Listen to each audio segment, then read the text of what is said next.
We open in eastern Ukraine circa 2014, where the sprawling fields and quiet forests seem untouchable by anything harsher than a breeze. Here lives Mykola Varnin, a high school physics teacher who chose peace over conflict. With his pregnant wife Nastya, they built a simple life in a shabby sod house, living off the land and dreaming of a future untouched by war. This world, peaceful, humble, and grounded in love, will soon be shattered. Mykola's routine morning ride to class takes a terrifying turn when he spots armed Russian forces rolling into his region. By the time he returns home, everything he holds dear has been destroyed. Nastya, defending their home, is shot and killed. In that moment, the gentle teacher, once committed to nonviolence, feels his entire world collapse.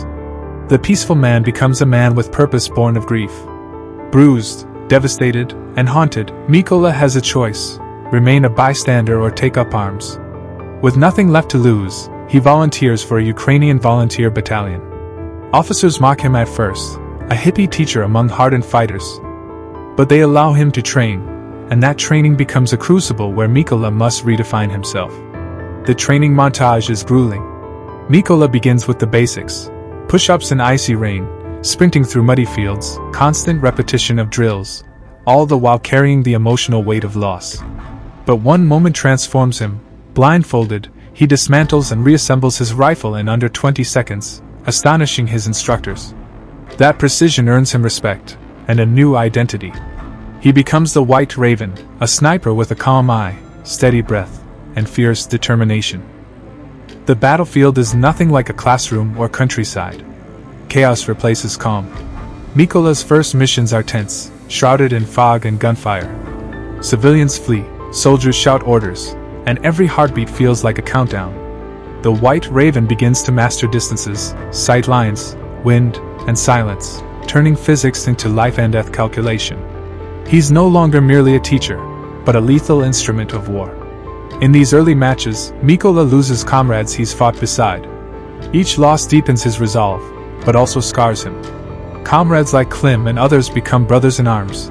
Their courage, banter, fear, and even their deaths carve themselves into Mykola's memory. The battlefield becomes a place of brotherhood and dread, where every sunrise is a gift, and every sunset a question. Then he faces enemies as skilled as himself, Russian snipers who stalk just as silently, just as patiently. The dances of distance and death begin. Mykola learns that war isn't just shooting from a hidden nest. It's also about reading the enemy's mind, predicting their moves, and holding still while the world explodes around him.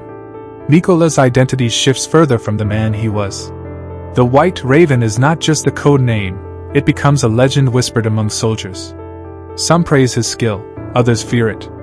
Away from the front, quiet moments, recalls of Nastya's laugh, the feel of her hand, become fuel for his spirit, something no bullet can erase. At a ruined chemical factory, a crumbling monument to violence, Mykola faces the man known as Seri, a Russian sniper tied to the invasion that killed his wife. The tension is almost unbearable. Silence hangs between them, broken only by the sounds of war.